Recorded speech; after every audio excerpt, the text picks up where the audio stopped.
People వన్మల్లటి studio అండి. సంకష్టహర చతుర్దశి పూజా విధానం evening అండి. మార్నింగ్ ప్రసాదాలు చేసుకోవడం వీలు కాక ఈవినింగ్ చేస్తా. పులిహోర దద్దోజనం పొద్దున పళ్ళు కూడా దొరకలేదండి. మామిడి పళ్ళు, జామకాయలు, అట్టిపళ్ళు ఈవినింగే తెచ్చాను.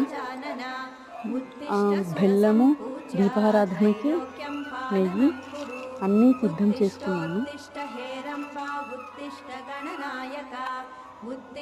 అన్నీ సిద్ధం చేసుకున్న తర్వాత చిన్న చిన్న గిన్నెలండి ప్రసాదానికి. మనం ఎంత చేసినా కొంచెం దేవుడికి పెడితేనే కదండి చాలా తృప్తిగా ఉంటుంది. అందులో నీళ్ళు నివేదన చేయడానికి చిట్టి గ్లాస్ అండి. పూజ కంప్లీట్ చేశానండి. నాకు చేసే విధానంలో చేశాను. నా ఛానల్ అందరూ చూస్తున్నారు కానీ సబ్స్క్రైబ్ మాత్రం చేయట్లేదు. Do like, share and subscribe my channel.